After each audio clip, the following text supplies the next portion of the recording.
Gustavo, todavía no estás en vivo en Facebook. Ok, ok.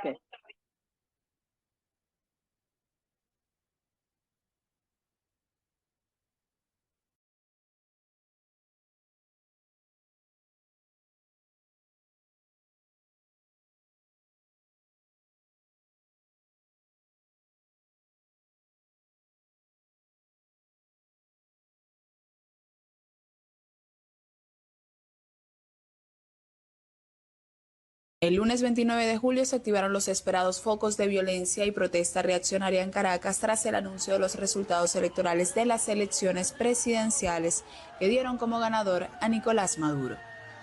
El presidente lo había advertido y los distintos poderes públicos también. Los focos de violencia con características fascistas son parte de la última fase de un plan que también requirió el asusamiento internacional a través de expresidentes que quisieron desestabilizar el proceso electoral, a través del asalto a la Embajada de Venezuela en Argentina durante las elecciones del domingo 28 de julio.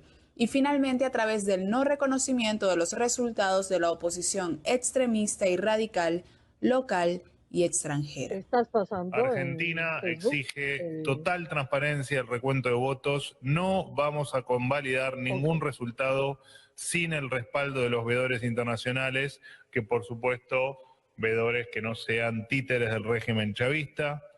Ayer el pueblo venezolano se manifestó en paz y de acuerdo a las actas a las que se tuvo acceso la oposición, la enorme mayoría votó la opción de cambio.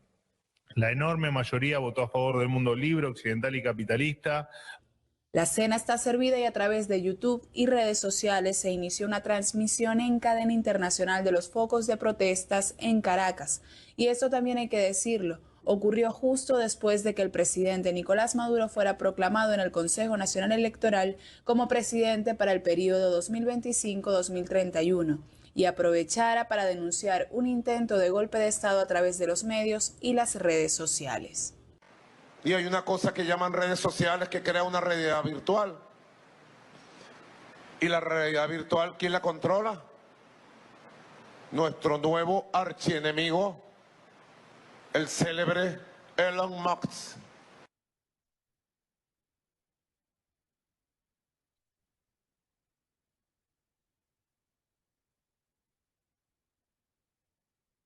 ¿Qué tal? Buenas tardes. Estamos ahora acá presentes para hacer un recuento de lo que fue las elecciones en Venezuela y todo lo que hemos visto, vía medios de comunicación para aquellos que no hemos estado en Venezuela, por supuesto, pero también hemos visto cómo se ha librado una batalla en el mismo país para defender las elecciones del proceso democrático. Esta sesión, esta charla, la hemos llamado Venezuela, elecciones y geopolítica.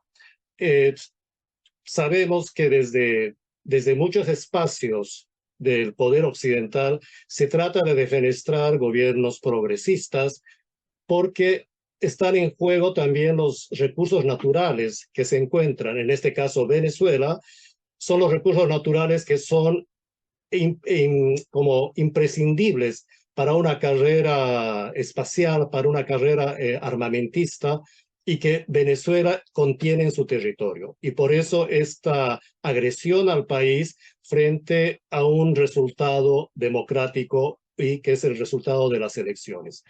Esta vez tenemos en este nuestro espacio a dos compañeros entrañables que han estado siempre luchando y han estado siempre mostrando la verdad. Tenemos a Emiliano Salguero, que es el coordinador de la Mesa Provincial de Trabajo por los Derechos Humanos en Córdoba. También es miembro del Comité de Solidaridad con los Pueblos Latinoamericanos. Es integrante de los organismos de derechos humanos de Córdoba y es miembro de la campaña internacional por justicia para Sebastián Moro.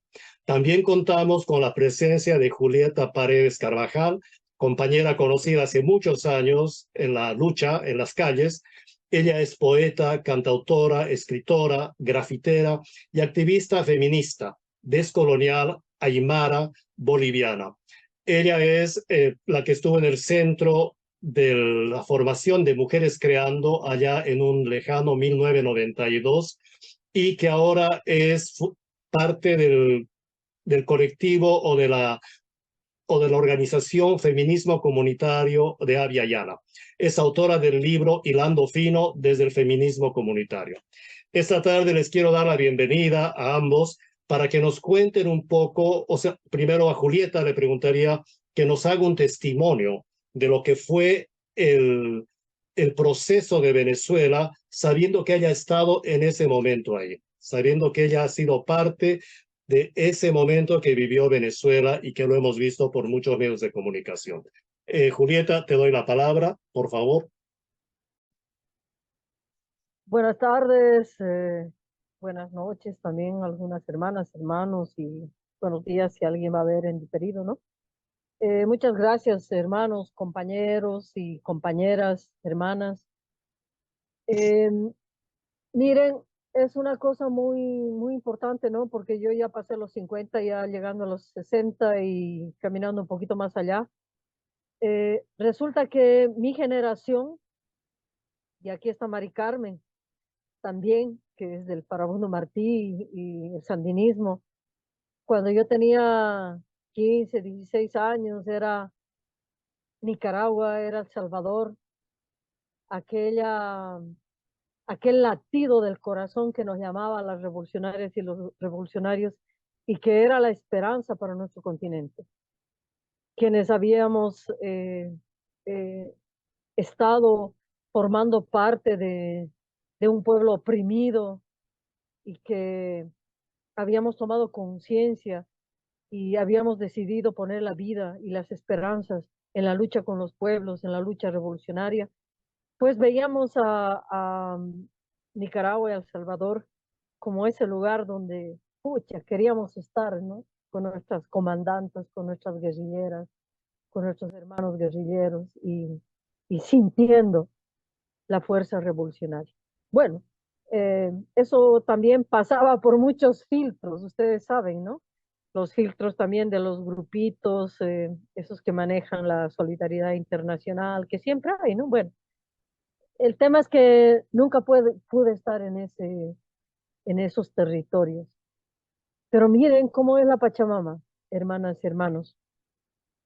Hoy también, como parte de esa generación de los 80, 90 un poco también, me tocó estar a invitación del Instituto Simón Bolívar como observadora, como veedora de las elecciones, que en realidad es el acto revolucionario de usar la democracia, que sigue siendo burguesa la democracia, pero de usar la democracia como un instrumento para seguir soñando por parte del cuerpo y del pueblo venezolano. Esa alegría he tenido, hermanas y hermanos, esa alegría he tenido y puedo decir sin duda, porque todavía está en mi piel, todavía está en mi corazón, todavía me retumba en el cerebro, en la espalda, los cantos. Viva Nicaragua, mi hermana querida, quien la libertó mi hermano fue Simón Bolívar. Escucha, ese pueblo que bajó a pie desde sus territorios hasta el centro para decir, pucha, hemos votado, respeten nuestro voto. O sea, tengo, y me emociono, hermanas y hermanos. He tenido la alegría de sentir ese pueblo que, pucha, 940 sanciones. Les quitaron todas las posibilidades de respirar, inclusive literal, de respirar en la pandemia del coronavirus. Les bloquearon medicinas, les bloquearon barbijos, o sea, les bloquean todo, les robaron su platita, sus ahorros. Escucha, qué pueblo más lindo, qué pueblo más valeroso. Claro, hubo una parte que también tuvo que salir por este asedio, por esta desgracia que metieron los grupos de poder, tanto de Estados Unidos como las transnacionales del mundo entero. Yo fui testigo, yo estuve ahí, yo vi cómo tienen una serie de mecanismos de control del voto y garantía del voto popular. Son 16 controles, que son antes de la votación, durante la votación y después de la votación. No me recuerdo bien los que son antes, ¿ya? Eh, pero bueno, son el padrón electoral, que van a ser revisados. Eh, Antes del comicio hay un punto cero de las máquinas, es un voto eh, electrónico, pero no es solo un voto electrónico.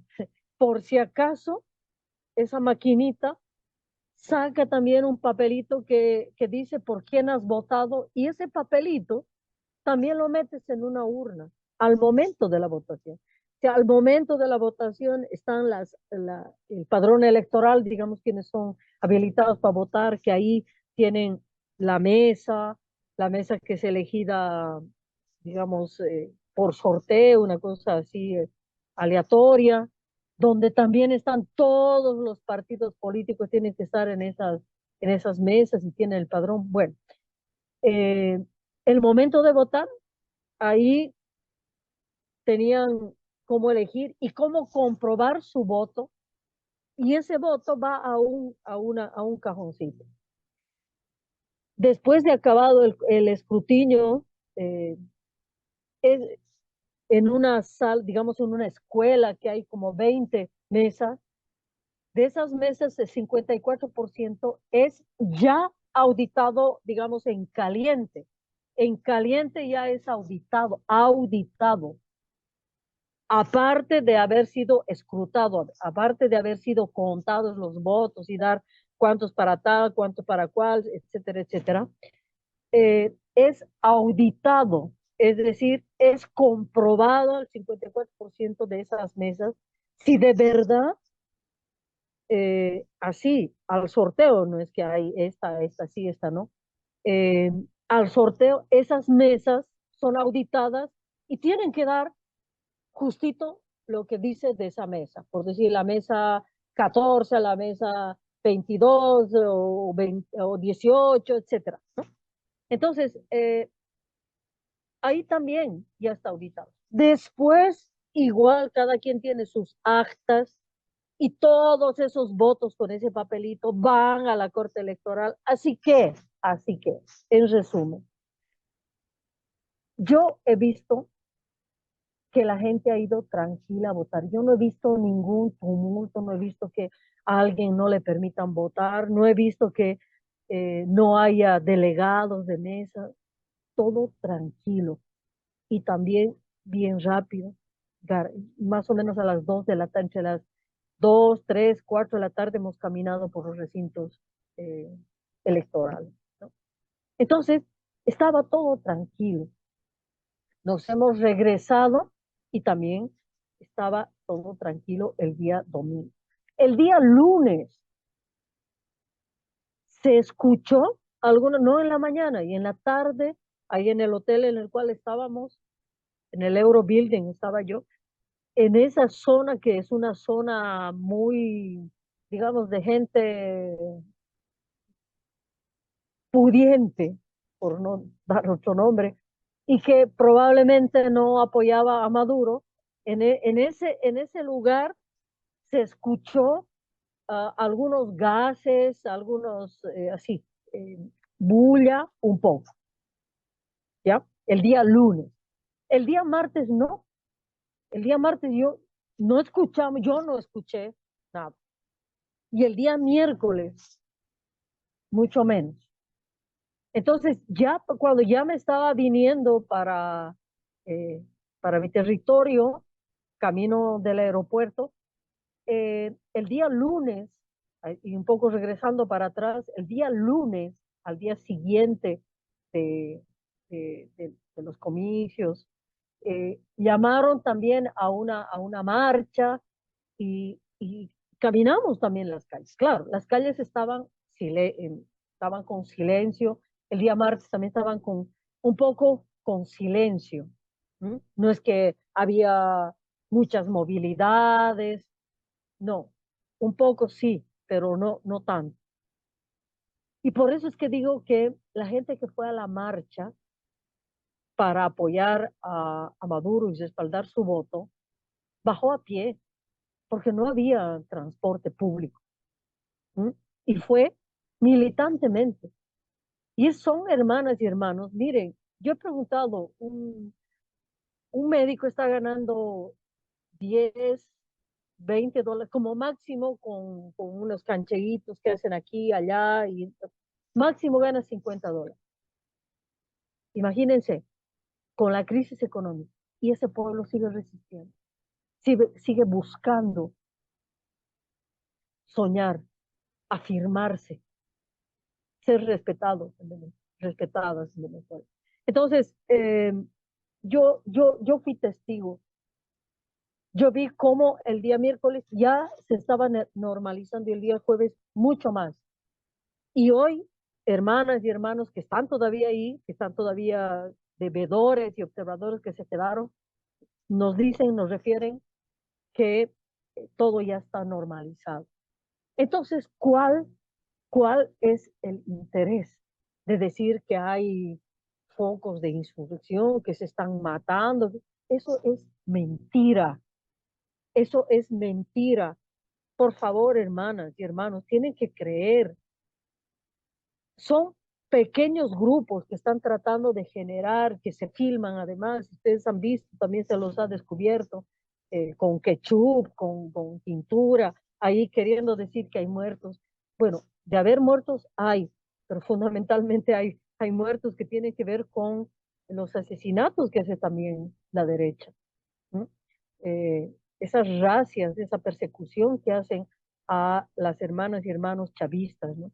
Entonces yo tengo ese referimiento, hermanas y hermanos. En resumen, yo diría, es un pueblo altamente organizado. Yo soy de Bolivia. Yo sé cómo es mi pueblo. Yo sé que mi pueblo también es organizado. Yo sé que nosotras y nosotros en Bolivia tenemos una alta organización, tenemos también conciencia revolucionaria, pero lo que tiene Venezuela en este momento es haber sufrido ese bloqueo. Y me recuerdo todavía con emoción en la garganta, como el presidente Maduro decía, este bloqueo ha sacado lo mejor de nosotros y de nosotros. Y yo creo que es eso Venezuela, que hoy es una luz para nuestros pueblos, para la organización. Fuerzas, los milicos, como decimos en Bolivia, los militares que no gozan de nuestro, nunca han gozado de mi aceptación, pero en Venezuela es distinto. O sea, eh, unos militares que están al servicio del pueblo, una policía que está al servicio del pueblo, milicias, es un pueblo organizado. O sea, no van a poder con Venezuela, hermanas y hermanos. No van a poder. Yo agradezco a la Pachamama, agradezco a mis ancestros, agradezco a los pueblos originarios también de Venezuela y de toda esta Yala que me han permitido estar ahí y dar testimonio de lo que yo he visto. No van a poder con Venezuela. Venezuela ha votado y ese voto se respeta. Y quien quiera comprobar las actas, los votos, los papelitos, que lo haga, pero que lo haga de verdad y que no diga que lo va a hacer y anden mintiendo. Mentirosos, mañudos, manipuladoras, manipuladores. Dejen en paz a Venezuela, dejen en paz a esas hermanas y a sus hermanos. Ya han sufrido bastante, saquen sus manos de Venezuela. Ese es mi testimonio, hermano.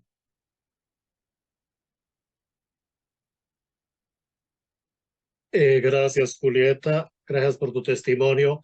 Creo que es importante tener una visión desde adentro.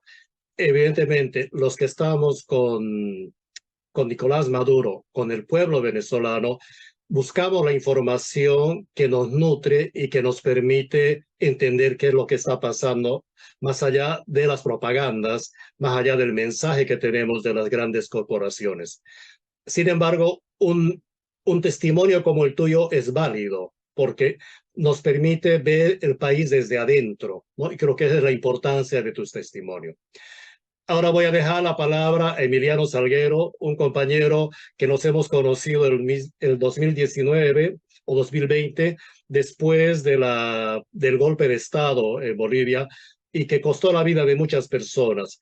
Entre ellas hay una persona que yo creo que es necesario recordarla todo el tiempo, que es Moro, Sebastián Moro, el periodista argentino que fue a apoyar al a los movimientos sociales y terminó su vida de una forma muy trágica, ¿no? Entonces, creo que ese es un reconocimiento que hemos tenido hace muchos años con Emiliano. Hemos sido parte de algún comité para exigir el esclarecimiento de este crimen. Emiliano, te doy la palabra, un análisis tuyo, una visión de lo que ha pasado en Venezuela, nos va a venir muy bien. Tienes la palabra. Gracias, Gustavo. Bueno, más que de lo que pasó en Venezuela, que creo que el testimonio de Julieta da cuenta, por lo menos, de una mirada de quienes están comprometidos con un proceso revolucionario. Yo voy a dar una visión desde Argentina de lo que significa esta estrategia geopolítica que se está intentando implantar en América Latina, ¿no? Desde el golpe del 2019 esta parte, por decirlo de alguna forma, como tú bien decías, en el 2019, en el marco de las elecciones en Bolivia, hubo una intervención de los medios de comunicación, de grupos paramilitares y parapoliciales y de la propia policía, y después del ejército en la represión y en la construcción de la deslegitimación de las elecciones, en donde había ganado nuevamente el MAS, ¿no? Y donde el compañero Evo, las elecciones, por lo menos en lo que decían los resultados preliminares, y sin esperar resultados finales y sin esperar comprobaciones y actuaciones de las instituciones propias del Estado Plurinacional de Bolivia, la OEA, con la cabeza de Almagro, de Luis Almagro, el secretario general de la OEA, deslegitimó las elecciones conjuntamente con las declaraciones del ejército, ¿no? De un general sugiriendo la renuncia de Evo. Y antes de todos estos hechos, Sebastián Moro, en un documento muy fuerte, en varios documentos, vino prediciendo cómo se estaba planificando y organizando este golpe, que corre un límite en relación a los golpes con los que veníamos, o los golpes institucionales, para hablarlo de alguna manera, con los que estábamos acostumbrados en Paraguay, en Honduras, los lawfare, ¿no? Contra Lula, contra otros referentes de los campos populares nacionales de nuestra América Latina, que es el uso de la fuerza militar ya, directamente, y la intervención, aunque sea de costado y después abiertamente, la masacre de Sencati y Sacaba, del ejército. Y hay que decirlo con estas palabras, del ejército boliviano. Digo esto porque después hay que debatir con qué pasa con esas fuerzas de seguridad que han sido anteriormente parte del operativo Cóndor. ¿Qué pasa con estas fuerzas de seguridad? Operativo realizado por el Comando Sur de Estados Unidos, con formación posguerra mundial de generales y oficialidades de todos los ejércitos latinoamericanos, en esta concepción que siempre tuvo Estados Unidos de que América Latina es su patio trasero, que le garantiza los recursos y le garantiza la hegemonía mundial, ¿no? Entonces en ese golpe ya se vieron las uñas del cóndor, como decimos, del nuevo operativo Cóndor, donde además aparece un actor nuevo, que no apareció en el operativo Cóndor, donde tuvimos la dictadura de Videla, la de Pinochet y todas las dictaduras latinoamericanas, que es la OTAN, ¿no? Son las embajadas de varios países europeos, miembros de la OTAN, apoyando o legitimando o haciendo acciones para legitimar el golpe de Estado, haciéndolo querer pasar por una crisis. Y las palabras de Sebastián fueron muy contundentes y que que fue el título de eso fue en el página 12 donde él trabajaba, que es un golpe de Estado se está perpetrando en Bolivia, ¿no? Y entonces ahí apareció la consigna, fue golpe, ¿no? Y fue el golpe el que después, cuando encontramos a Sebastián asesinado, eh, asesinó a Sebastián. No sabemos de qué manera todavía, pero ya hemos comprobado a través de la causa judicial que iniciamos en Bolivia que fue de manera violenta y en el marco del golpe de Estado. Y ya está incluido, esto es un logro de la lucha de la campaña de Sebastián Moro, entre las víctimas del terrorismo de Estado. Pero estas uñas son invisibles, son mucho más sutiles que lo que fueron en los operativos Cóndor, porque hoy están las redes sociales, porque hoy están la tecnología que nos permite acceder a un montón de cosas, pero a la vez esa misma tecnología se está utilizando nuevamente en este nuevo operativo Cóndor. Nosotros tuvimos un vuelco, digamos, en la geopolítica argentina a partir del triunfo de Milei, ¿no? De Javier Milei, que gana con el apoyo de las redes sociales, de los bots que decimos nosotros, de los perfiles falsos. Nos decían compañeros de una ONG sueca que en el golpe de Estado en Bolivia hubo 9 millones de perfiles falsos, pero en la elección de balotaje de Milei hubo 20 millones de perfiles falsos, ¿no? Entonces estamos hablando de una ingeniería comunicacional donde aparece este personaje Elon Musk, al cual por suerte Brasil le ha puesto límites en la construcción del 80% de las noticias que son falsas y manipuladoras, como bien decía la compañera, y uno no puede no pensar que esta tecnología no se pone al servicio de la intencionalidad de derrocar a un gobierno constitucional como hicieron en Bolivia, en Venezuela y en cualquier país de Latinoamérica, ¿no? Y está claro que como en Venezuela hay un pueblo que resiste, hay un gobierno que resiste, pero también hay que decirlo, hay un gobierno que a partir de la política de Hugo Chávez construyó alianzas geopolíticas a nivel internacional que le dan una espalda y una fortaleza para enfrentar a este imperio norteamericano que se viene cayendo a pedazos, que tiene una crisis interna, que se está incendiando internamente, porque todos hemos sido testigos del intento de asesinato de Donald Trump por parte de un ciudadano norteamericano, pero que en su incendio quiere incendiar todo lo que encuentra alrededor, ¿no? Y empezó con la guerra de Ucrania, y empezó con la guerra en África, y en Asia y en Medio Oriente, que estamos a extrañar, que quieran hacer una guerra acá en su ex patio trasero. Y esto hay que tenerlo muy claro, digamos, porque más allá de lo ideológico, de las diferencias ideológicas que podemos tener con sectores de derecha, con sectores de centro derecha, con sectores socialdemócratas, que no son revolucionarios o no son populares. Acá hay una dimensión más geopolítica de disputas de actores concretos de la economía que necesitan el extractivismo de nuestros recursos naturales a una escala diferente para poder solventar esa guerra.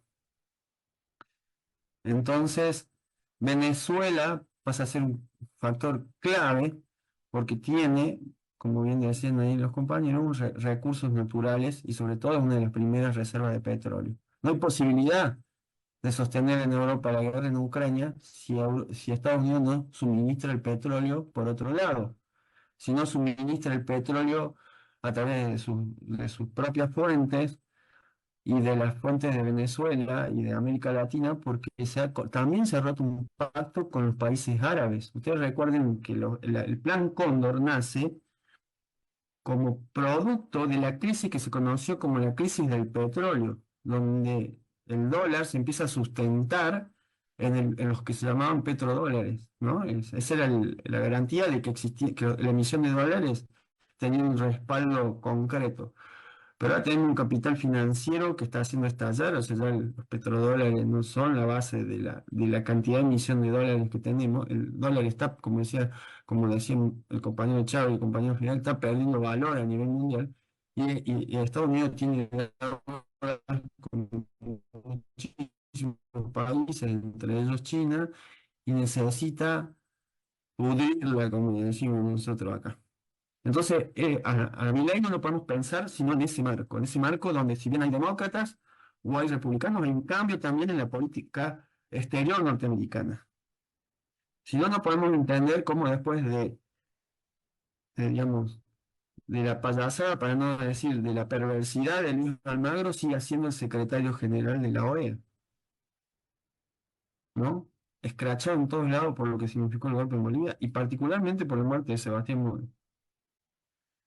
Hablar de derechos humanos, digamos, digo esto porque podemos discutir si en Venezuela, digo para pensarlo en otros actores, podemos discutir si en Venezuela existe un Estado que garantice o no los derechos humanos, podemos discutir si la democracia de Venezuela es la democracia ideal para quienes defienden la democracia burguesa, pero no podemos discutir el intervencionismo. O sea, acá se reprimió, Milei ha reprimido 3 manifestaciones y no hemos visto a ninguno de esos países denunciar la violación de los derechos humanos en Argentina.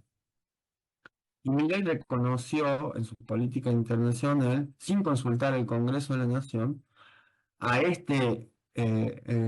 candidato que dice haber ganado las elecciones, cuyos antecedentes son haber participado del Plan Cóndor, ser parte del genocidio en El Salvador y ser parte de los grupos de lo que se llaman los comandos de la muerte.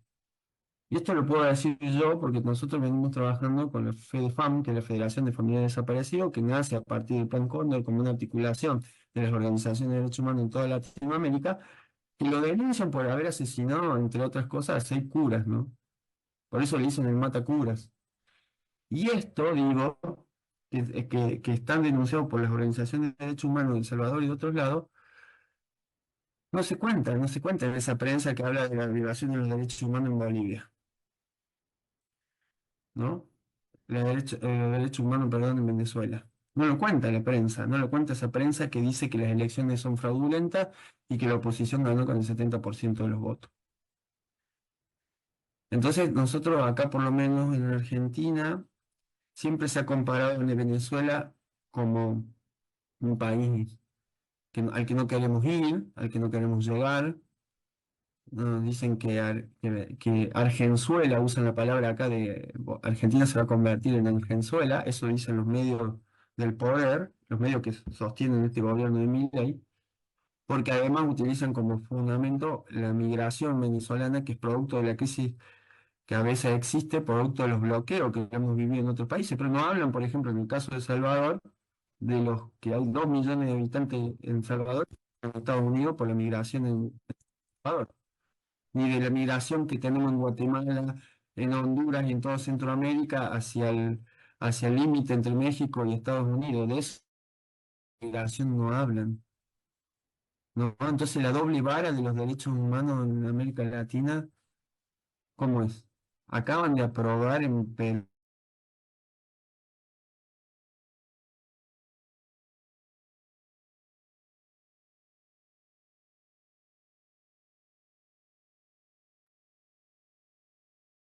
Creo que se congeló Emiliano.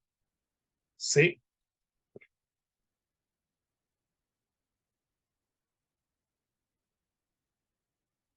esperamos un ratito y en todo caso podemos comentar algo que se ha venido hablando, y es que las elecciones en el país de Venezuela, el sistema electoral, es uno de los sistemas más sólidos que hay, más auditados, ¿no? En todo momento han habido auditorías, ha pasado más o menos 18 auditorías serias de organizaciones internacionales y nunca han encontrado una falla.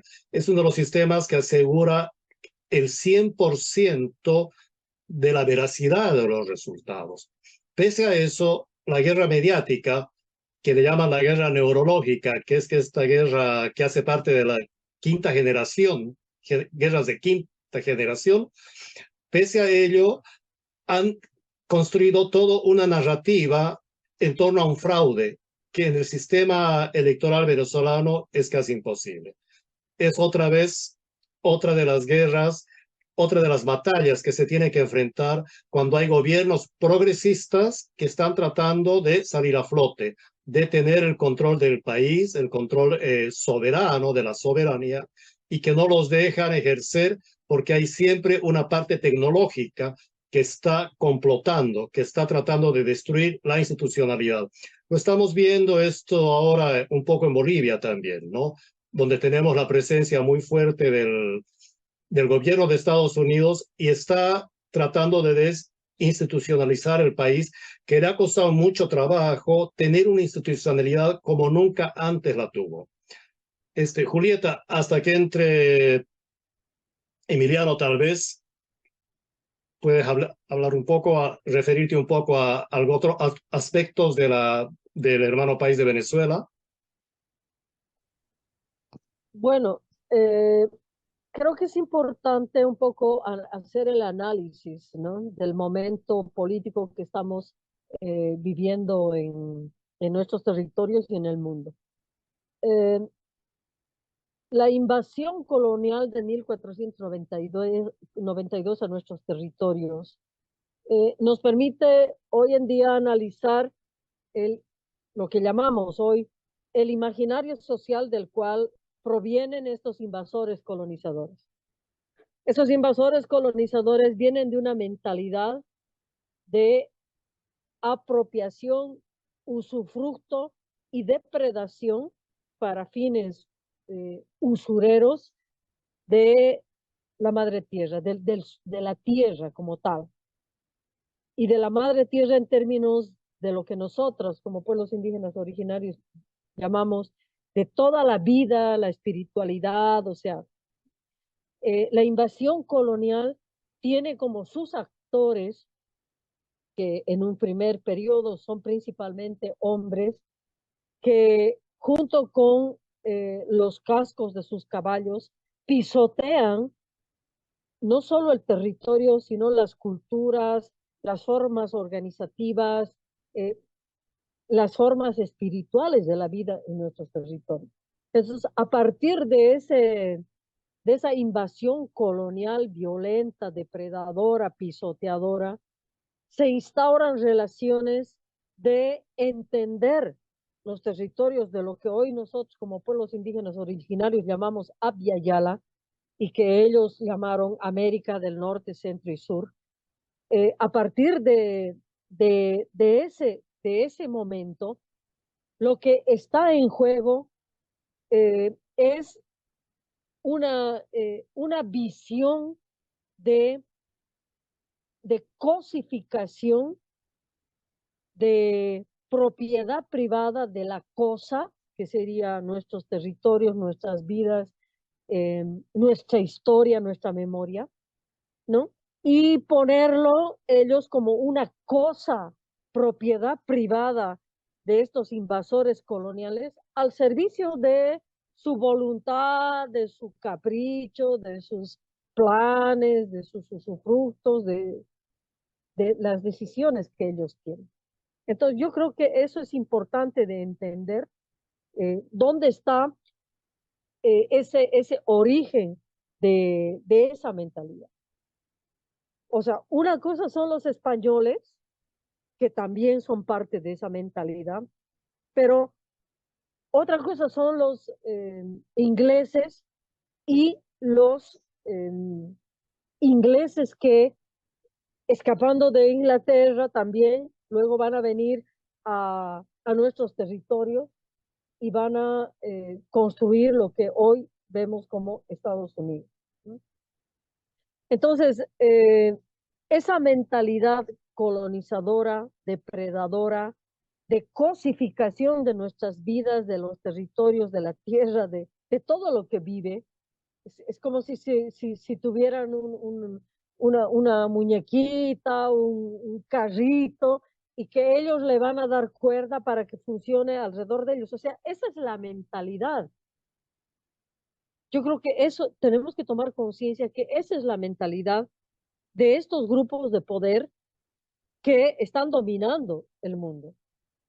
Entonces, cuando un territorio o unos territorios decimos no, les ponemos un espejo de manera que ellas y ellos, esos grupitos, tienen que entender que nosotros no somos cosa, no somos su juguete, no somos su carrito, no somos su muñequita, no somos su peluche que pueden poner, hacer, usar, vender, comprar. Cuando nosotros nos ponemos en el lugar de igual a igual, disputamos a su narrativa, o ponemos argumentos, o ponemos acciones, o ponemos energía, o ponemos realidad, que en su cara se les dice, pues ustedes no manejan el mundo y no lo van a hacer, y aquí ustedes, como decía el hermano Chávez, ¿no? Se van al carajo, yanquis de mierda, que no se refiere al pueblo. Y aquí hay que reflexionar, el pueblo de Estados Unidos, y tú también estás en Canadá, Gustavo, o sea, el pueblo tiene que marcar su diferencia con los grupos dominantes. Y esa es la otra parte que hoy podemos hacerlo. Ellos le llaman guerra híbrida. Nosotros tenemos que hacer la recuperación del pueblo, tanto en Europa, tanto en Estados Unidos y en el mundo. ¿Sí? Los pueblos tenemos que recuperarlos para que tomen conciencia. Ellas y ellos no son ese 1%, no son esos grupos de poder. Y ese imaginario impuesto es un imaginario, es artificial. Y esa artificialidad ha llegado a tal punto en la actualidad que crean realidades paralelas, ayudados por la inteligencia artificial, por los bots, por los medios de comunicación, por el capitalismo que se ha apropiado de los medios de comunicación, de las redes sociales. Entonces, aprovechando todo ese capitalismo que ha invertido en manejar la opinión pública, hoy tenemos unas realidades paralelas que no tienen nada que ver con lo que significa la palabra realidad. La realidad es lo que pasa de verdad, lo que con tu cuerpo sientes. El fuego quema. En la realidad artificial, tú puedes poner en una llama, en un fuego artificial, puedes poner tu mano y no te vas a quemar, porque es artificial, porque es una realidad paralela, porque ese fuego de verdad no existe. Y puedes poner tu mano y decir que, este fuego no me quema. Eso es lo paralelo, esa es la mentira. La realidad es que si hay un fuego de verdad y tú pones tu mano se va a quemar, te va a doler y te va a salir ampolla. Entonces, esa es la realidad. Entonces, eso es lo que tenemos que trabajar las revolucionarias y los revolucionarios con nuestros pueblos, a través de las redes sociales también. Pero por otro lado, ya los compañeros ahí en Venezuela mismo estaban discutiendo el hecho de empezar a construir la autonomía y la soberanía de lo que son las redes sociales. Y yo estaba pensando en algo que el hermano Evo Morales lo hizo, ¿no? El agua, y que empezó el año 2000 con la lucha de las mujeres, principalmente en Cochabamba. El agua no es mercancía, el agua es vida, no es mercancía, no es mercadería. Entonces, las redes sociales tampoco deberían ser una mercadería. Y esa es la lucha que tenemos que ahora plantear. Es como los caminos. Las redes sociales están ocupando nuestro aire, nuestro alajpacha están ocupando. Entonces, tenemos que retomar digamos que retomar el control para los pueblos de lo que es parte de los pueblos. El alajpacha, el aire, por ahí caminan las redes sociales y eso es de los pueblos. Entonces yo creo que por ahí va, no sé si el hermano también puede contribuir o otras hermanas y otros hermanos sobre Sí. estos puntos, digamos, que tienen que ver con el origen del momento en el cual estamos y por qué Venezuela está siendo atacada con una realidad ficticia. Dicen realidad, la palabra no debería ser realidad, pero bueno, es un paralelismo de existencia que es una ficción, es una mentira que quiere vendérsenos como realidad, ¿no? Entonces, eso es lo que yo aportaría, compañeras y compañeros. Gracias, Julieta. Emiliano, estabas hablando y te caíste, me parece. Sigue con la palabra, toma la Sí, palabra otra vez. no entiendo por qué me caí, pero bueno, ahí estoy levantado de pie. Bueno, eh, no, estaba justo haciendo el hilo de que en Perú se está tratando de que los crímenes que hizo Fujimori se prescriban, algo que sería por lo menos desde el punto de vista internacional, teniendo en cuenta los pactos internacionales que firman todos los países, algo que sería inconstitucional, porque los pactos internacionales adquieren el carácter constitucional, por lo menos en Argentina, no lo sé en Perú. Pero lo que se está tratando básicamente es que saben que esto que viene para la América Latina va a tener resistencia de los pueblos y por lo tanto necesitan construir una impunidad para atrás, para garantizar la impunidad a los represores de adelante. Porque ningún soldado, ningún militar, ningún policía va a participar de la represión que quieren organizar si no tienen garantizada su impunidad. Y nosotros, en Argentina al menos, hemos logrado construir con mucha limitación un proceso de justicia. Y Milei está haciendo todo lo posible para volver, para... Esa es la realidad, como diría Perón acá en Argentina, la única verdad, la realidad. Esa sería la realidad, no la ficticia. La ficticia es la que circula en las redes, con la que atacaron al pueblo argentino, ¿no? Basado en crisis económica e en frustración, que fue contarles mentiras, sobre todo a los jóvenes, contarles mentiras de lo que ocurrió en la dictadura, contarles mentiras sobre lo que pasa con los gobiernos anteriores y las crisis y las responsabilidades. Inclusive se han animado a atacar a un baluarte muy importante para Argentina, que son las madres de Plaza de Mayo, diciendo que luchaban por los derechos humanos por un curro, cuando en realidad, digamos, económico, por decirlo así, cuando en realidad acá las madres han luchado siempre por memoria, verdad y justicia y siguen reclamando y le siguen pidiendo a las pocas madres que ya quedan, dónde están sus hijos desaparecidos. Y esa es la perversidad de las redes sociales, de esta manipulación de la sociedad. Dispositivos que usan también para hablar de dispositivos que otros países del mundo, ¿no?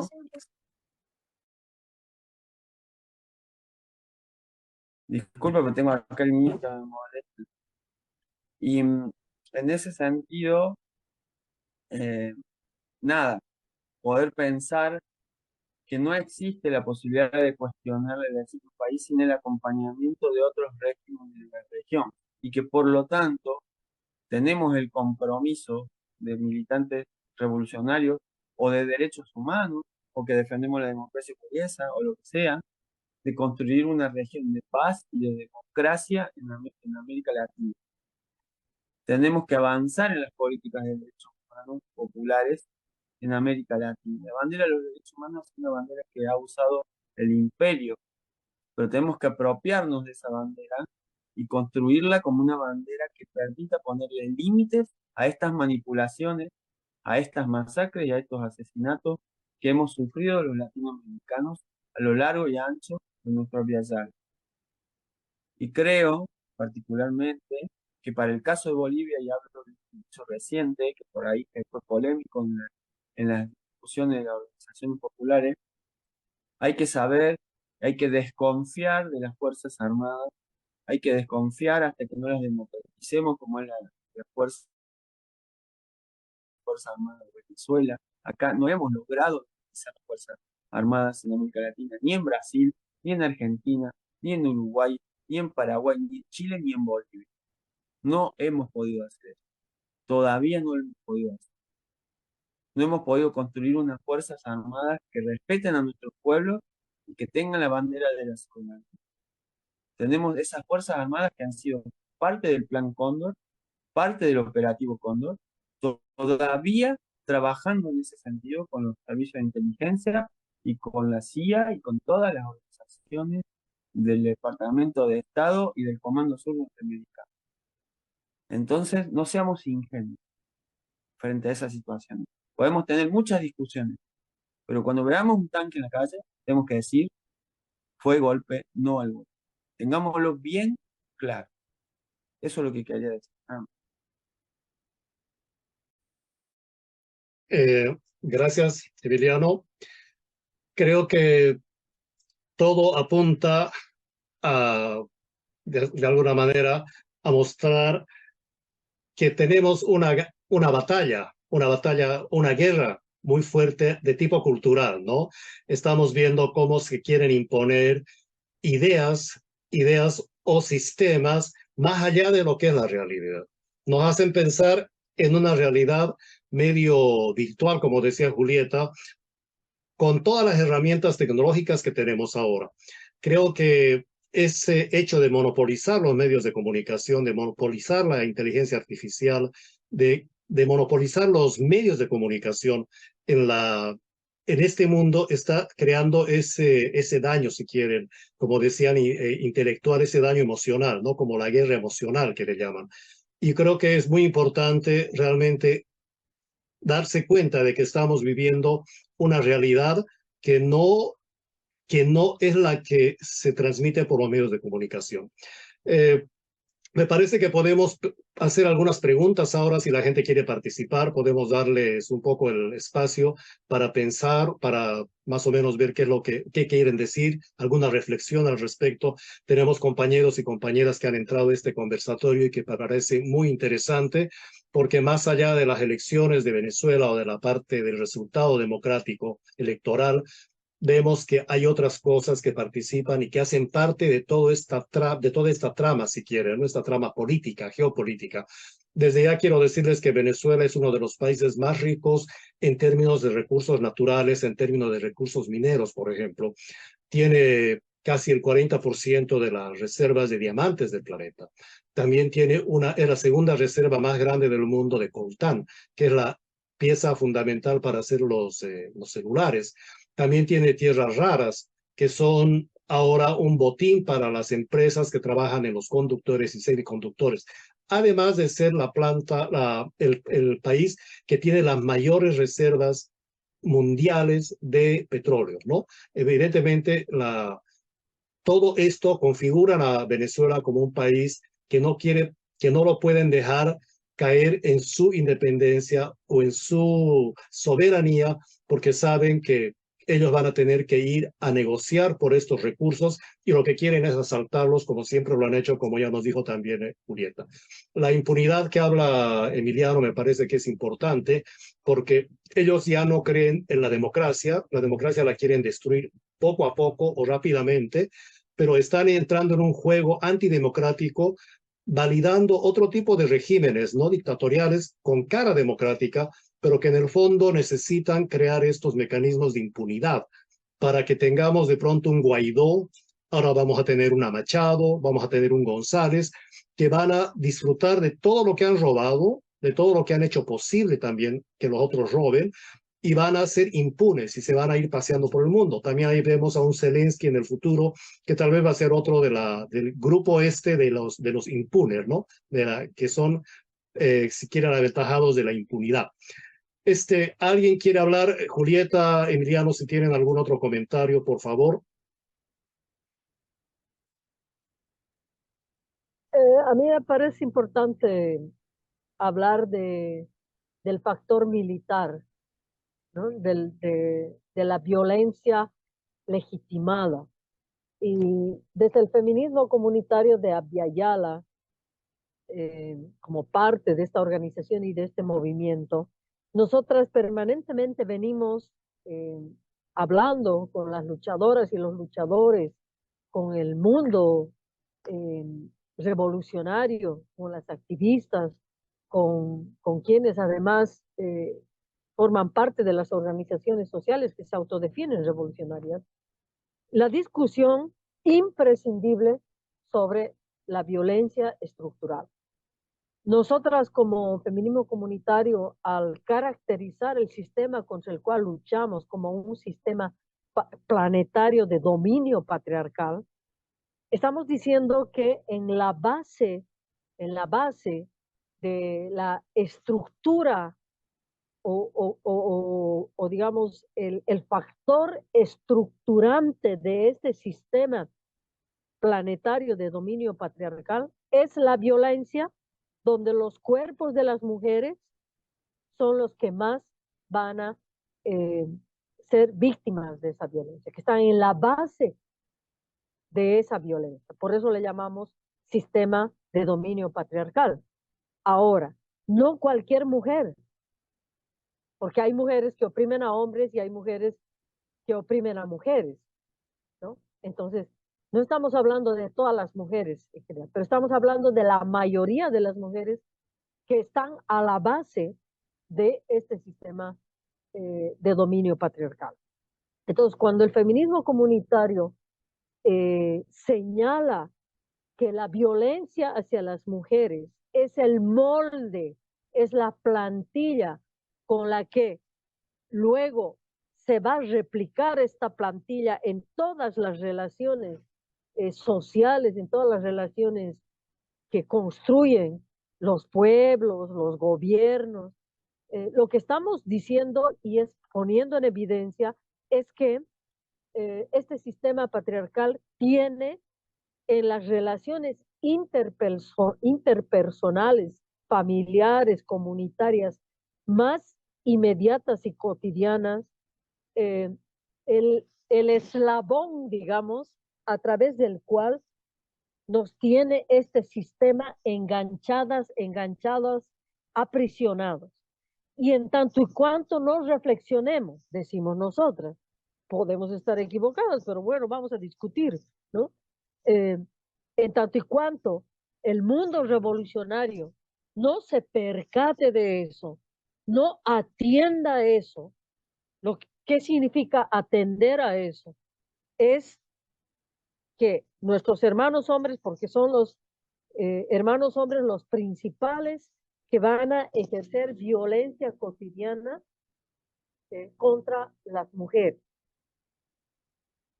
Discriminación, femicidio, violaciones, etc. En la medida en que nuestros hermanos hombres y las mujeres machistas que socapan ese tipo de relaciones no entendamos que ese es el patrón, esa es la plantilla, ese es el molde con el que después el Elon Musk, no sé cómo se pronuncia, pero Elon Musk, el Elon Musk va a utilizar el X, el WhatsApp, el Facebook, va a utilizar para afirmar esas formas que ya están presentes en la cotidianidad de nuestros pueblos, las van a afirmar a través de mensajes, de, ¿cómo se llama? Que se hace viral, de viralizar ciertos contenidos y otros no, ¿no? Esa viralización, estos mañudos, estos manipuladores, van a reforzarse, van a apoyar, y entonces ahí no tenemos cómo estar combatiendo, cómo estar rompiendo esa cadena. Bueno, esa es una parte. La otra parte es entonces naturalizamos la existencia de ejércitos, naturalizamos el servicio militar de nuestras guaguas, de nuestros hijos, y ahora también las hijas se mandan.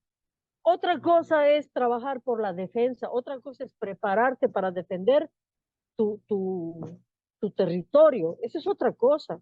Pero el servicio militar, los ejércitos del mundo tienen un patrón de construcción, que es el servicio a ese grupo dominante, es la legalidad, la legitimación de la violencia por parte de los grupos dominantes que además se construyen en estados, república, nación. Los estados, república, nación tienen entre su construcción, que además está reforzada por las constituciones y por la democracia burguesa, que sigue siendo burguesa, está afirmada la legitimidad y la legalidad de la existencia de ejércitos para, dice, garantizar, dice, los derechos constitucionales y la seguridad del Estado. ¿De cuál Estado? No es el Estado del pueblo, el bienestar del pueblo, no. El Estado de dominio, que nosotros le llamamos sistema de dominio patriarcal, de esos pequeños grupos.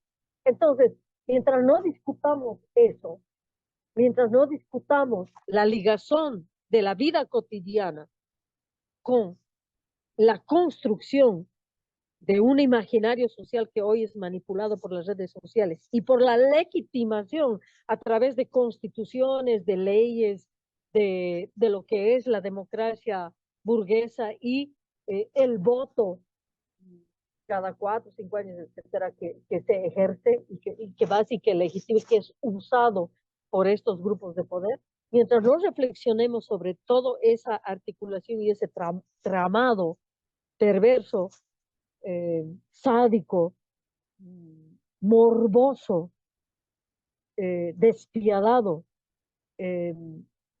mientras no lo discutamos, pues vamos a seguir pataleando. Quiero dar, en esa última parte también quiero dar mi palabra sobre el hermano Sebastián. Sebastián era un amigo, un compañero, al cual también lo hemos entrevistado, un ser bien dulce, un hermanito bien dulce, lo que significa que su dulzura era profundamente revolucionaria, porque él era capaz de ser un ser humano dulce, tierno, pero también firme y contundente en sus convicciones. Ese es el Sebastián Moro que nosotras hemos conocido en Bolivia, al cual hemos entrevistado, con el cual hemos caminado. Y por eso nos duele su ausencia. Por eso nosotros queremos también la justicia. Por esa muerte y por las otras 38 muertes de nuestras hermanas y nuestros hermanos en el golpe que fue perpetrado contra el hermano Evo Morales, pero no solo él, contra el pueblo boliviano. Y Bolivia fue un ensayo de lo que hoy está haciendo en Venezuela. Así como Chile es el ensayo del neoliberalismo y cómo iban a construir el neoliberalismo, Bolivia y el ataque el golpe a Bolivia, la forma como fue construido el golpe al hermano Evo Morales, cómo se manipuló el moralismo de la propia izquierda con las relaciones de Evo Morales, que era pedófilo, que tenía un hijo, que después no tenía, que su chica era bien linda, que no era tan linda, y toda esa morbosidad, esa descalificación, esa criminalización del hermano indio, por ser indio además, todo el racismo. Miren, ese indio tan feo y su chica tan bonita, bueno, todos esos contenidos oprobiosos, morbosos, que además caló entre los propios masistas que se abstuvieron de ir a votar, porque ahí hubo una abstención, y que otros se fueron al otro lado. Ah, no, si el Evo es así, no, yo no voy a votar. O sea, creyeron todo eso sin dar posibilidades de reflexión, sin dar posibilidades de reflexión, porque nos pescaron, como decimos nosotras, los feministas comunitarios, nos pescaron en calzones en Bolivia. Con Venezuela no pudieron hacer eso. No les pescaron en calzones. Porque Bolivia fue el ensayo, fue la pruebita. ¿Cómo le salió? Claro, el pueblo boliviano a un año fue capaz de revertir eso, pero también las consecuencias las seguimos viviendo hasta ahora. Pero Venezuela no es eso. Y Venezuela está parada firme. Y también tiene unas Fuerzas Armadas, y eso que decía el compañero y el hermano, va a ser importante reflexionar. En Bolivia no se ha cuestionado, y ahí Evo Morales, nosotras también lo dijimos, no se ha cuestionado esa llamada violencia legítima, la construcción de las Fuerzas Armadas, la estructura de las Fuerzas Armadas, que no es cuestión de meter en las Fuerzas Armadas indios e indias, porque el monstruo sigue enterito y lo que hace es alimentar a ese monstruo con hermanas y hermanos. No, había que, ese monstruo fascista racista, machista, al servicio del imperialismo, ese monstruo sigue ahí, vivito y coleando en Bolivia. Entonces yo eh, aumentaría estos elementos, hermanas y hermanos, para la reflexión. Sí, gracias Julieta. Buenas tus reflexiones, son bien acertadas en cierta forma y creo que lo que tú piensas pensamos mucho, ¿no? Que hay errores, pero hay errores que pueden costar la vida. Emiliano, si tienes algo que decir, tienes algo más que aportar, alguien quiere preguntar algo o quiere Sí, comentar, por yo favor, levanten la mano o pidan me la parece, palabra y activen quedo, su micrófono. Gustavo, me quedo con esta frase de la manipulación de la moral, porque justamente hoy en Argentina estamos viviendo eso, ¿no? Estamos viviendo eso. Esta semana ha sido durísima para el campo popular, porque el campo popular cree en los gobiernos y en los procesos de cambio, sabiendo las condiciones en las que se llega.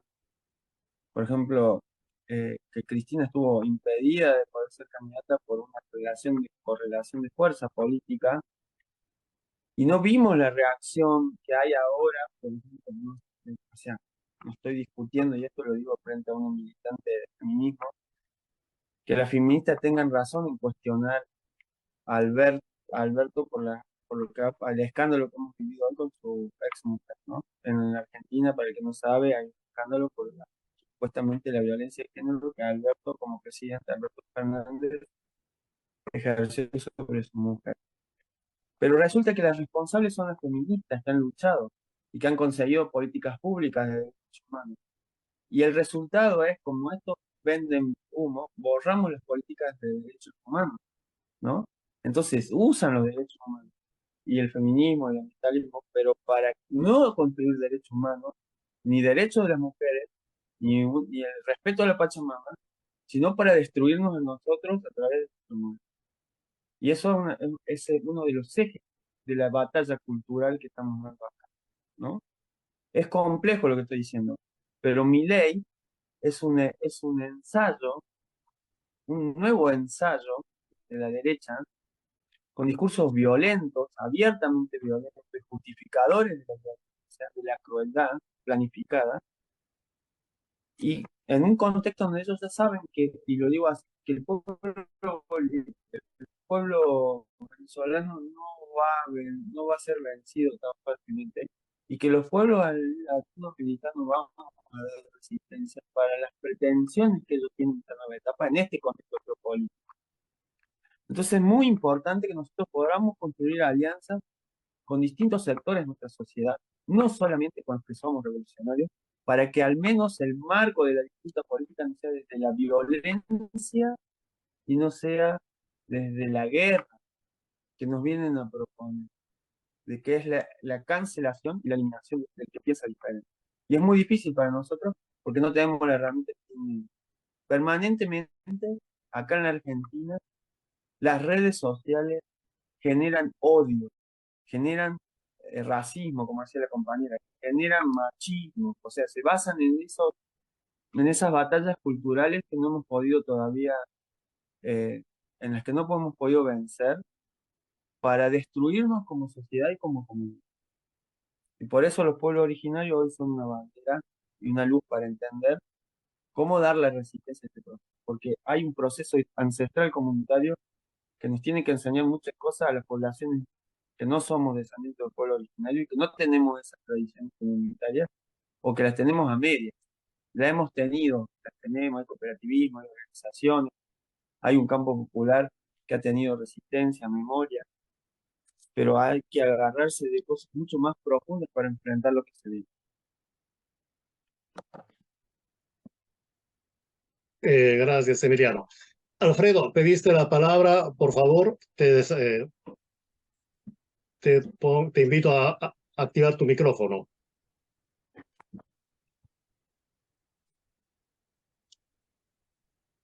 Alfredo, tienes la palabra, ¿estás todavía ahí?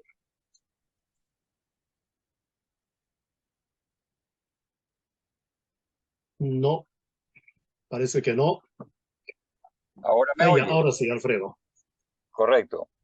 Bien, entonces, primero que todo, pues agradecer el que hayas creado este espacio para la discusión, a Emiliano y a Julieta por las exposiciones que han hecho. Yo te estoy hablando desde Venezuela, pero quería plantear algo que yo creo que es un tema de fondo. Es decir, después de la caída del muro de Berlín, hay un replanteamiento de la geopolítica mundial. Y cuando Estados Unidos echa a rodar la doctrina de seguridad nacional, yo creo que empiezan a haber cambios de paradigma. Es cuando empieza a morir la guerra tradicional y empieza a fortalecerse lo que es la guerra de cuarta generación o la guerra híbrida para sustituir a la Guerra Fría. Entonces ya la guerra no se está librando con bombas y disparos en los campos de batalla, sino que el campo de batalla empieza a ser la mente humana. Eso ya lo han trabajado ustedes a través del discurso, ¿verdad? Pero yo veo que en este momento Venezuela, para bien o para mal, es como decir el epicentro de esa guerra híbrida a nivel mundial. Y también ahí pegadito al lado está Bolivia. ¿Por qué? Porque yo veo que las potencias coloniales han estado manejándose en un tema que fue primero material y entonces robaban solamente riquezas. Pero de un tiempo para acá ya lo que ha empezado a funcionar es el engaño y no se están robando solamente las riquezas materiales, sino la mente de las personas, su manera de pensar, su manera de ser. Es decir, están convirtiendo a la gente en unos autómatas que a veces juegan para el equipo contrario. Es decir, cuando te cambian tu manera de pensar, tus valores, ya muchas veces tú puedes ir en contra de tus tradiciones, de tu pueblo, hasta de tu misma familia. Y eso es lo que están logrando a través de las redes sociales. Entonces, ¿cuál es el problema en Venezuela y en Bolivia? Bueno, que aparte de que tienen materiales estratégicos, como decir el litio en Bolivia y algunas otras cosas, y como decir aquí la energía, tanto fósil como de tierras raras que hay en Venezuela, así como otras riquezas, nosotros tenemos aquí planteamientos ideológicos. En Venezuela, un planteamiento político que se fortalece con la Revolución Bonita de Hugo Chávez. Y en Bolivia, porque es uno de los pocos países del mundo que a través del gobierno de un indígena, de un nativo originario, transforma radicalmente su vida y pasa de ser una de las últimas cartas de la baraja a estar en el tapete mundial, porque es el que muestra los mejores números de la macroeconomía en América y frente a una gran cantidad de países. Entonces, bueno, ¿qué estaría planteado ahorita?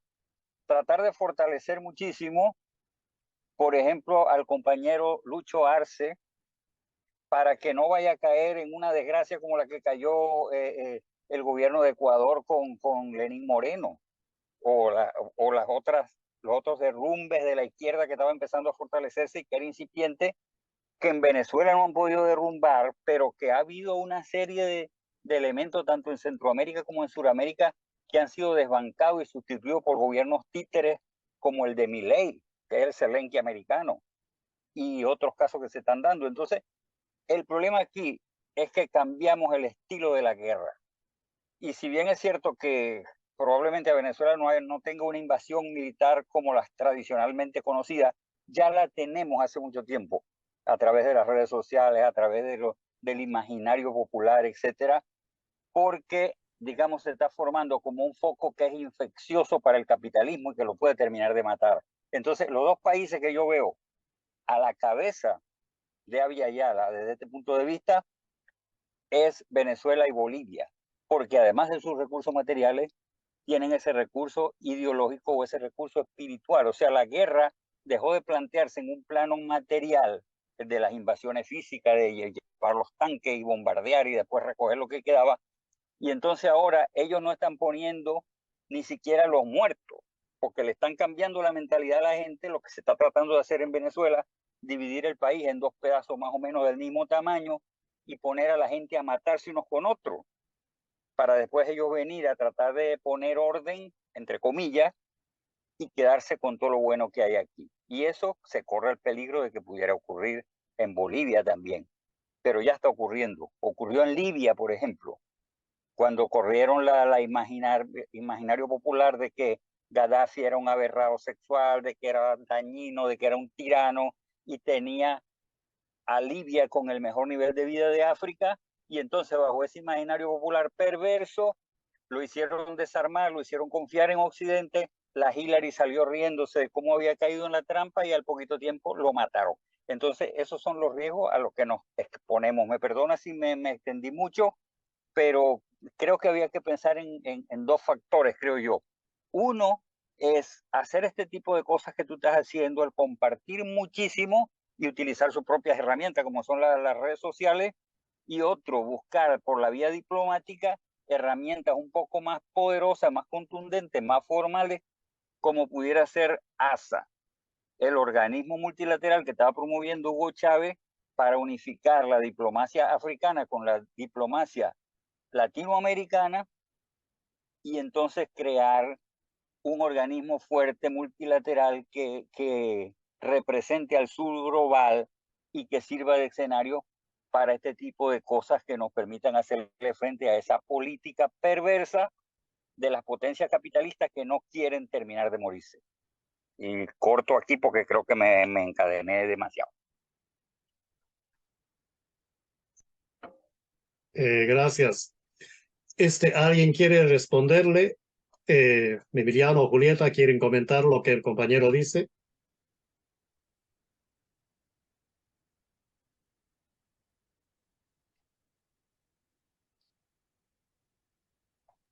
Yo como dato al compañero le digo que acá en la fábrica militar de Río Tercero de Córdoba, los trabajadores el día de anteayer denunciaron una visita secreta del Departamento de Estado norteamericano con empresas del complejo industrial Fabril Militar para apropiarse de la fábrica militar de Río Tercero, que es una fábrica que creó Perón para construir soberanía en relación al armamento argentino y producir armas, ellos dicen, para Ucrania.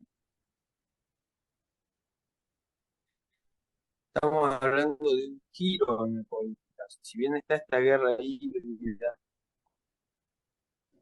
estamos hablando, está la OTAN, además, que es otro factor que antes no estaba en América del Sur. En términos del cambio, sí, estamos con la guerra híbrida, pero en otra dimensión, porque si quieren hacer una guerra militar, como la que están haciendo en Ucrania, como las tradicionales, con nuevas tecnologías o lo que sea, también están dispuestos. Las dos cosas. Eso es lo que a mí me parece, desde mi desconocimiento, pero desde la información también que tengo, de por qué, digamos, no les queda otra, digamos, que ellos están, es un gato encerrado Estados Unidos en este momento, ¿no? Va a arañar para todos lados. Y hay una guerra, y o sea, no hay que olvidarse el conflicto interno de Estados Unidos que no existían y que ahora existe.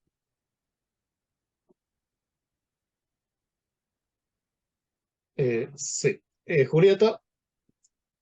Sí, muchas gracias al hermano, ¿cómo se llamaba? ¿Marcos? Alfredo. Venezuela.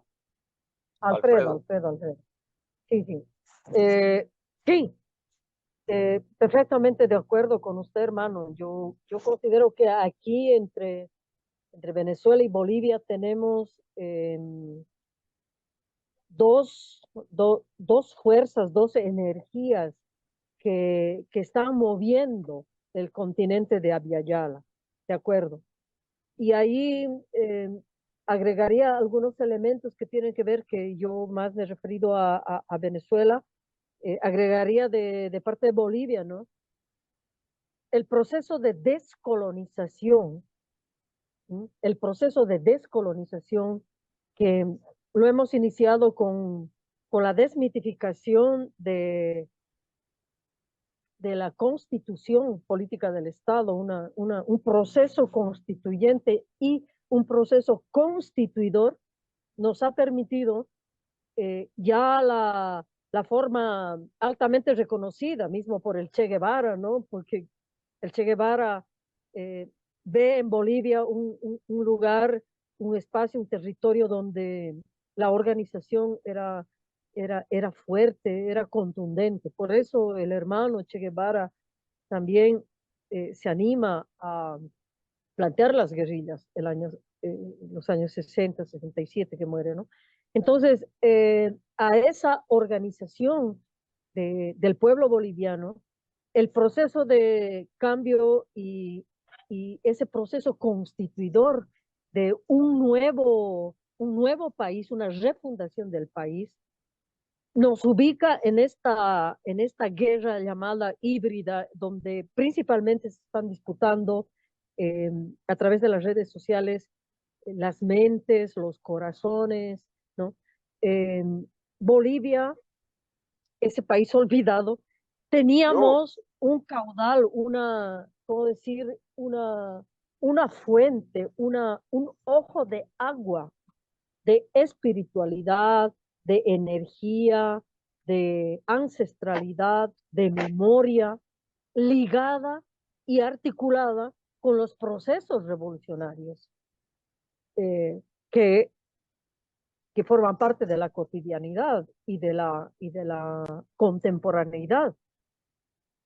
Entonces, Bolivia, además de 14 años, donde con altos y bajos, no vamos a decir que nuestro hermano Evo Morales, a quien lo queremos y lo respetamos, no es que no ha fallado, ha tenido también errores y nosotros hemos estado ahí como feminismo comunitario de Abya también apuntando, hablando, a veces nos han hecho caso, a veces no, pero lo que sí tenemos hoy para plantear a este proceso, a estos procesos revolucionarios, también hemos estado ahí en Venezuela hablando de la descolonización desde los cuerpos de mujeres. Porque lo que se ha escuchado en el Foro de Sao Paulo, se ha escuchado en el ALBA, se ha escuchado en Tiquipaya, en los derechos de la madre naturaleza, todo eso principalmente ha sido la voz de nuestros hermanos indígenas, lo cual está bien porque somos pueblo. Ellos son una mano y nosotros somos otra. Ellos son un ojo y nosotros somos el otro. Y se ha escuchado la voz, el ojo, la mano, la forma de hacer, la voz de nuestros hermanos indígenas originarios de Bolivia y de los pueblos, lo cual estamos contentas y es un gran aporte. Pero la voz de las mujeres en lo que respecta a la descolonización y a los aportes que tenemos para las revoluciones de los pueblos de este sur, entendido Abya Yala como un sur, aunque tenemos norte, centro y sur, los pueblos de Abya Yala somos el sur con África, con el Asia, con Australia también, ¿no? Australia también, ¿no? Y con el Asia también. Entonces, ahí tenemos ese sur, esa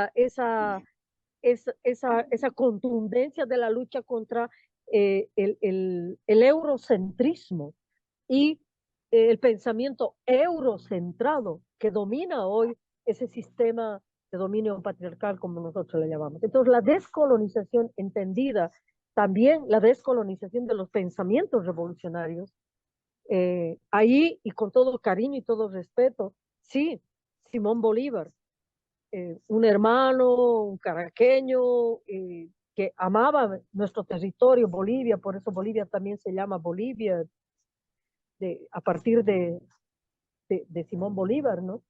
Sin embargo, antes de Simón Bolívar, han habido contundentes luchas y que han mirado a nuestro continente en su emancipación, en su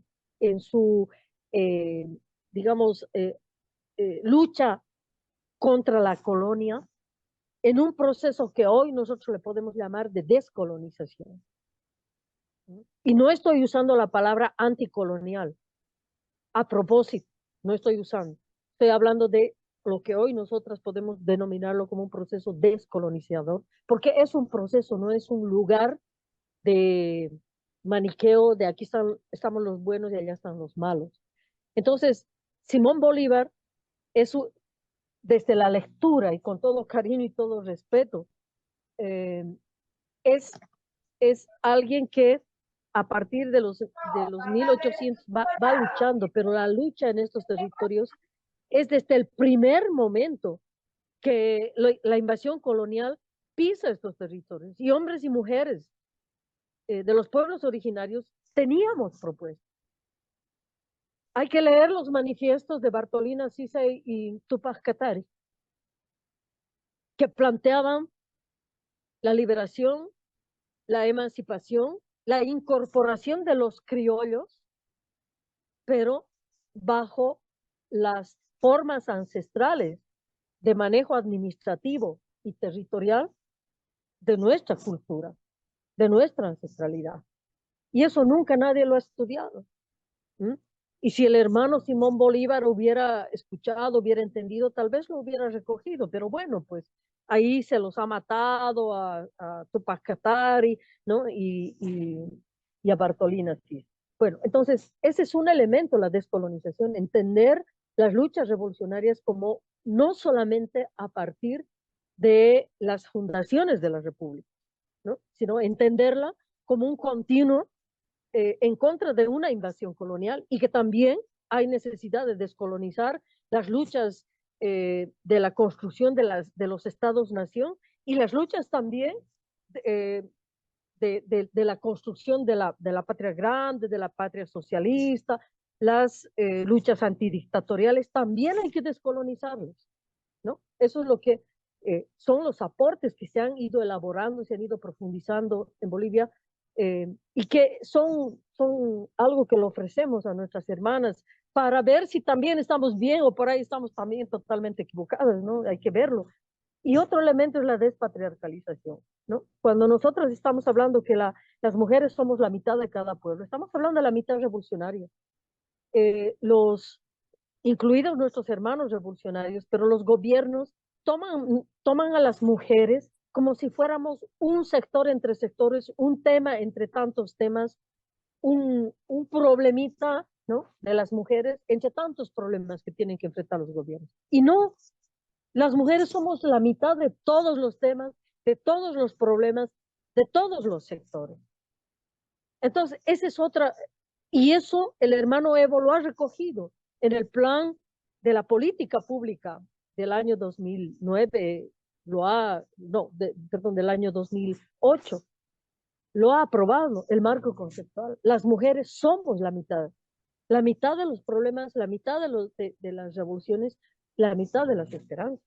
Y entonces los procesos revolucionarios tienen que ser con esta mitad que somos nosotros. Y en términos de democracia burguesa y de voto, somos más del 50% que vamos, votamos y sostenemos. Yo he visto en Venezuela, las milicianas son principalmente mujeres. ¿Por qué? Porque vamos a defender la vida, porque vamos a pelear por la vida. Entonces, vamos a pelear en el momento que nos ataque, pero vamos a defender el momento que hay que construirle, que hay que parir, que hay que dar de comer, que hay que buscar con creatividad cómo alimentar bien a nuestras guaguas, cómo a nuestras guaguas, niñas y niños. Es decir, eso que las mujeres venezolanas lo han hecho en todo este tiempo de bloqueo, las mujeres cubanas lo han hecho en todos estos años de bloqueo, que las mujeres del mundo lo hacen, las mujeres palestinas lo están haciendo en este momento. Entonces, no somos, ay, sí, las mujeres, sí, la cuestión de género, todas esas políticas de género son manipuleras. Nosotros hemos planteado una política pública que la llamamos despatriarcalización y que está contraponiéndose a todas esos discursos de género, de las políticas públicas de género que han sido traídas desde el neoliberalismo y que la izquierda, sin ningún tipo de crítica, las ha agarrado porque la izquierda en esto, discúlpeme, es ignorante. En términos de nuestros cuerpos de las mujeres, de la mitad revolucionaria de los pueblos, siempre ha sido ignorante, no ha querido. ¿Por qué ha sido ignorante? Porque no ha querido conocer.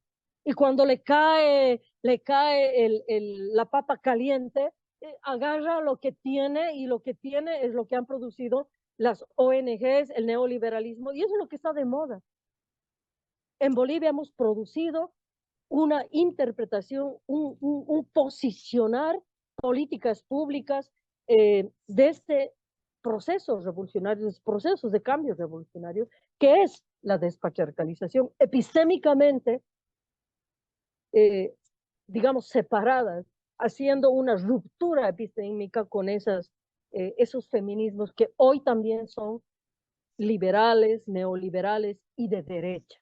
¿Sí? Entonces, yo agradezco al hermano que tenga eso.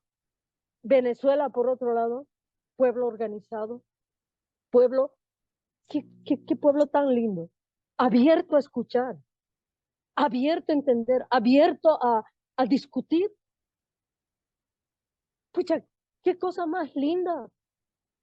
Eso es lo que yo he visto ahí en Venezuela. Las hermanas y los hermanos te escuchan, quieren entender. Y estoy hablando de las organizaciones sociales. Entonces, es eso lo que tiene el pueblo de Venezuela. Ese haber sufrido, ese estar sufriendo, ese estar todavía de miedo, ese estar con ese temor, porque sí lo tiene, pero la firmeza de saber que están saliendo y que esto va a pasar, hermanas y hermanos, esto va a pasar. Ustedes tienen la razón, ustedes han ganado, lo hemos visto, yo soy testiga de eso, lo hemos visto. Entonces, yo agradezco al hermano eh, Alfredo, ¿verdad? De Venezuela también, y ese aporte, y sí, creo que entre Venezuela y Bolivia tenemos para nuestro continente que nos sepa escuchar, que quiera escucharnos, pues tenemos aportes para hacer. Y las mujeres también, tanto de Venezuela como de Bolivia. Gracias, Julieta. Gracias por tu respuesta o por tus análisis, por tu reflexión sobre todo, ¿no?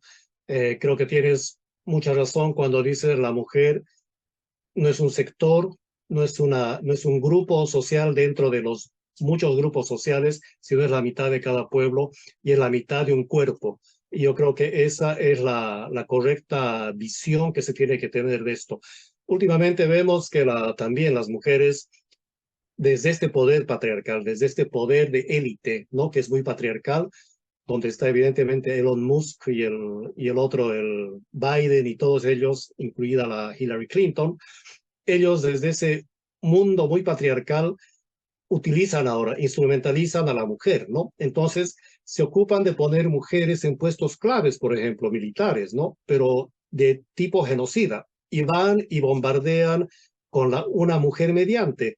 La estamos viendo a la representante de la Unión Europea, de la Van der Leyen, ¿no? No me acuerdo el nombre, pero es Van der Leyen, que es una de las mujeres, una de las personas, yo no la veo ni como mujer ni como hombre, digamos, una persona muy violenta, muy guerrera, muy en el sentido del exterminio. Ellos quieren exterminar todo un pueblo que son millones de rusos para quedarse con los recursos naturales de Rusia y están dispuestos a hacerlo. Y esa es la instrumentalización de las mujeres también por este sistema que hace que hay personas que utilizando su género o esa parte que tienen, se dan la libertad de hacer cosas también terribles como las que hizo un Rockefeller o la que hizo la familia Bush, por ejemplo, ¿no? Creo que es importante tener esto siempre en cuenta y que si la mujer es la mitad de los pueblos, es la mitad del mundo, evidentemente tienen un rol importantísimo y no dejar que el género sea manoseado como está haciendo ahora en este sentido. ¿Alguien más quiere hablar algo? ¿Quiere opinar?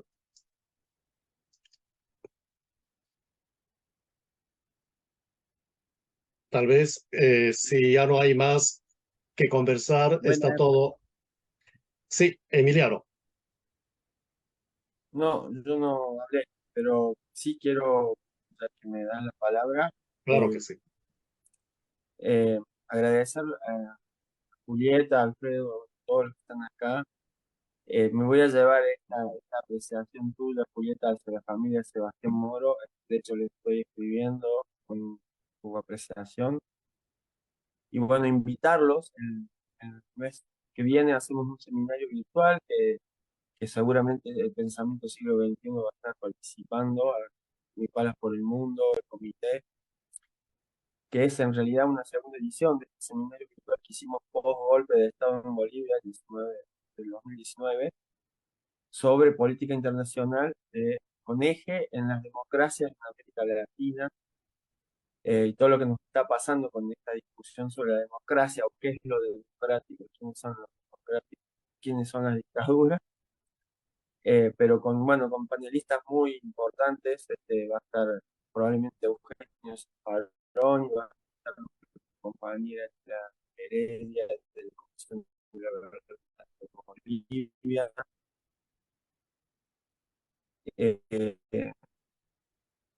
Bueno, muchas compañeras, compañeras, hermanas y hermanos de distintos países de América de la Solidaridad Internacional, de otros países de Europa, como está pasando, donde los panelistas son una excusa porque los que participan son todos gente con mucho para aportar. Así que va a haber seminario de extensión de la Facultad también de Filosofía y Humanidades de Córdoba, de investigación, es virtual, es gratuito, y esperamos contar contigo, Gustavo, y con todos los que hemos sido parte, que estamos siendo parte de estas redes solidarias, de las redes virtuales y de formación, ¿no? Muchas gracias. Gracias, Emiliano. Y sí, evidentemente, siglo XXI repensando Bolivia va a estar ahí. Normalmente cuando hacemos las presentaciones yo no presento el colectivo en el que estoy metido, ¿no? Que es el siglo XXI repensando Bolivia. Está también, hemos hecho una red con Feminismo Comunitario Aviala, y están los compañeros y compañeras del movimiento Domitila Chungara de Madrid.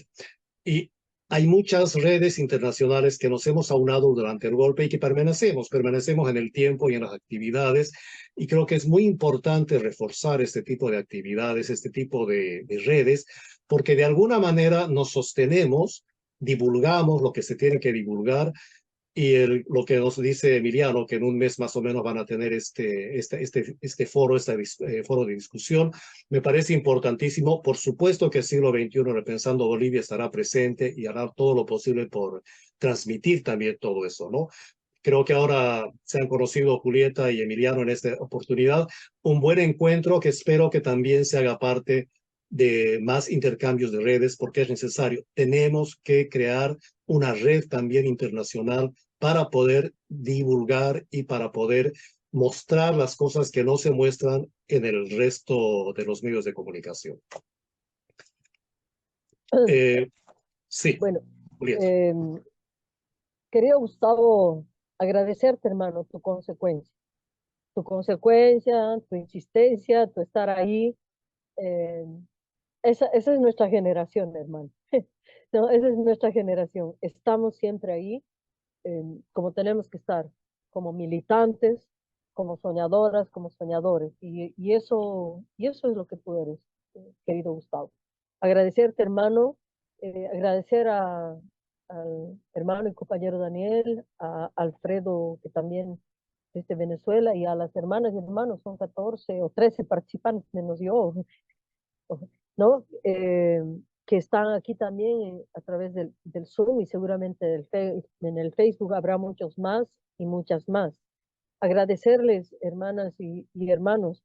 Eh, Decir que en Venezuela las cosas hoy están tranquilas. No hay una guerra civil, pero hay un intento de alarmar al mundo, de alarmar las redes sociales. Hay ese intento de poner una ficción, así como una película de ficción sobre Venezuela. Eh, Hay intentos, sin duda, de alarmar a las fuerzas bolivarianas, a los militares bolivarianos, pero hay también la certeza de que las fuerzas bolivarianas son chavistas, están, están con el proceso eh, de Venezuela, con la constitución y con el voto del pueblo. El feminismo comunitario de Abya ha estado ahí acompañando, y vamos a seguir acompañando también por las redes. Eso queremos dejar claro. En Venezuela ahorita hay esa tranquilidad, que sin duda están siendo amenazados, pero esa tranquilidad de la normalidad, porque tienen que ganarse el pan, tienen que seguir viviendo, estarán tomando su cervecita, estarán comiendo su parrilladita, ¿no?, allá donde tengan, o su arepa, que son tan ricas las arepas también. Bien, estarán en esa cotidianidad también con sus problemas y cotidianidades, como digo y vuelvo a repetir. Eh, por otro lado, desde los pueblos indígenas originarios, yo soy aymara, de la provincia de La Recaja, de Bolivia, de ese territorio, como aymara, como indígena, desde esa memoria de la ancestralidad de nuestros pueblos originarios. Decirles que las hermanas del feminismo comunitario de Abya estamos en cada momento intencionando a todas nuestras hermanas y hermanos de Venezuela, incluidos los pueblos indígenas originarios. Estamos intencionando en nuestra ritualidad, en nuestros rezos, en nuestros cantos, en nuestras formas rituales que nosotros tenemos, estamos encomendando a la Pachamama las energías, las niñas y los niños, la esperanza de ese territorio, hermanas y hermanos, para que les proteja, para que les dé energía, para que les dé alegría y sobre todo les dé sabiduría para llevar adelante las batallas que vengan que estén por venir, donde van a tener a sus hermanas y a sus hermanos al lado de ustedes, en la espalda de ustedes, acompañándoles. Y también ha de hacer falta, vamos a estar también delante de ustedes, protegiendo con nuestros cuerpos a ustedes que se merecen vivir tiempos de paz, de tranquilidad. Abrazos, hermanas y hermanos. De nuevo, gracias, querido Gustavo. Gracias a mis hermanas del feminismo comunitario de Abya, a la familia de Sebastián Moro también. Gracias, Julieta. Bueno, Gracias, Julieta. Gustavo, solo sí, le transmito que le acabo de enviar el saludo y me dice Raquel, que es la mamá de Sebastián, me dice lo más bonito que he leído últimamente, perdón, me llega con un momento de mucha tristeza, perdón, lo quiero acordar.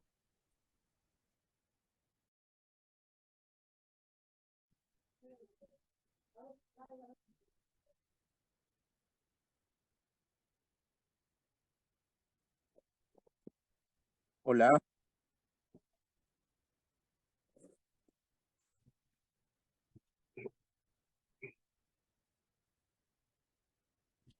Hola. Emiliano, sí. No, ya, es que escuché que decían hola, por eso respondí, porque no hablábamos. hola, buenas noches.